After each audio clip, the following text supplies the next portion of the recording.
Assalamualaikum warahmatullahi wabarakatuh. Selamat malam dan salam sejahtera. Karena ini malam prosesnya, ya kita mulai materi.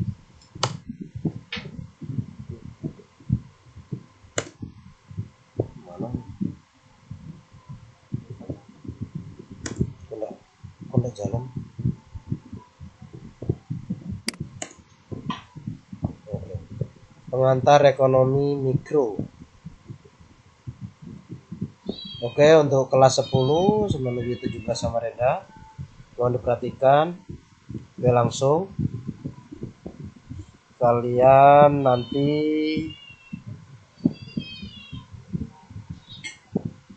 resapi video PowerPoint ini. Apa itu pengertian ilmu ekonomi? Pengertian ilmu ekonomi adalah kebutuhan manusia. Ya, karena kebutuhan manusia pasti membutuhkan pengaturan ekonomi dong. Umpama ya. Sumber daya ekonomi.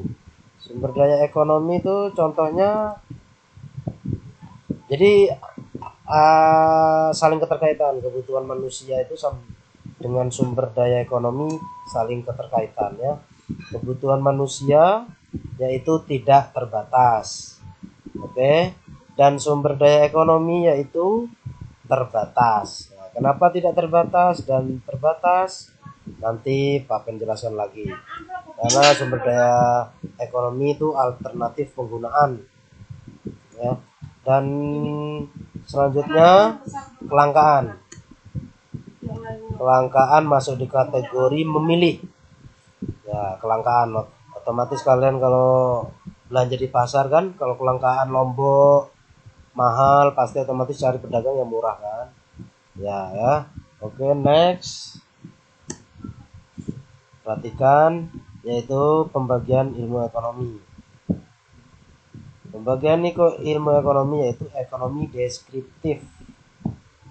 Dengan bahasa asingnya descriptive economics. Lanjut, teori ekonomi.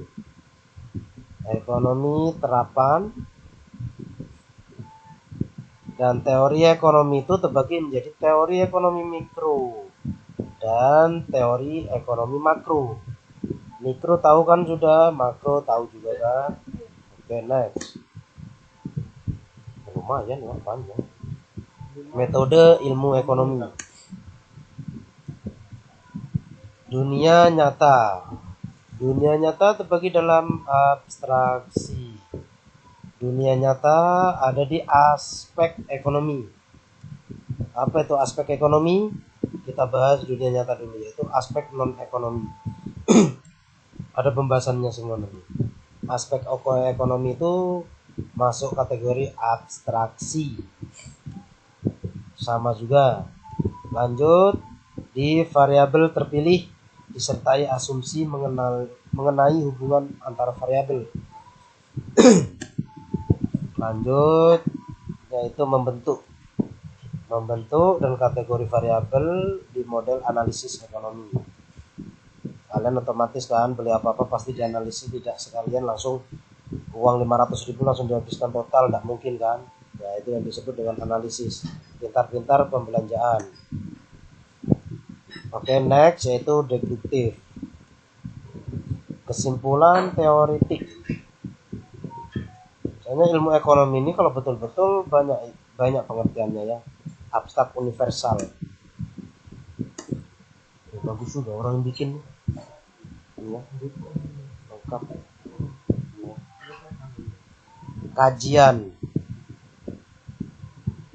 Kajian empiris, nah, itu kan ada di buku modul.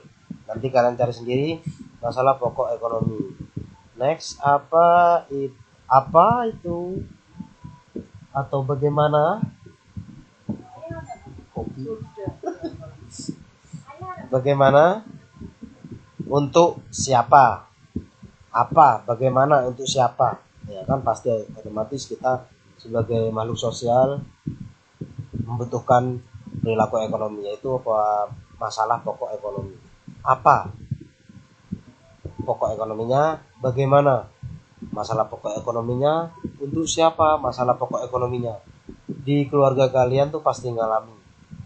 Oke, next. Masalah pokok ekonomi dan sistem ekonomi. Nah, kalian sudah jelas kan? Ini contoh dari nasionalnya. Jadi pengusaha, segala sektor usaha masuk di pendapatan nasional. Swasta, negara dan swasta sekarang dalam lingkup. Masalah tujuan dan kebijakan ekonomi. Masalah yang dihadapi oleh masyarakat: kemiskinan, pertumbuhan, pengangguran, inflasi, kegagalan pasar, ketidakmerataan. Nah, itu salah satu semua masalah tujuan dan kebijakan ekonomi. Kemiskinan itu adalah masalah ekonomi. Pertumbuhan penduduk yang cepat itu adalah tujuan ekonomi. Nggak mungkin lah ekonomi itu mau kita miskin terus atau tidak sejahtera, tidak mungkin. Pengangguran. Nah, ini pengangguran masuk di masalah ekonomi. Nah, kenapa kok bisa nganggur? Nah, kembali pada diri kita masing-masing. Nah, itu di atas muncul yaitu dengan tujuan pembangunan ekonomi. Efisiensi ekonomi, pertumbuhan ekonomi, stabilitas, pemerataan, kebijakan pemerintah. Jadi ekonomi di negara Indonesia ini adalah dipantau oleh pemerintah dalam kebijakannya, mengikuti peraturan-peraturan yang ada di negara Republik tercinta kita ini. Oke, jadi semua itu saling keterkaitan. Tujuan kebijakan pemerintah itu masuk ada 6 poin. Oke, next. Lingkaran setan. Nah, pasti kaget kan kalian, lingkaran setan ini kenapa?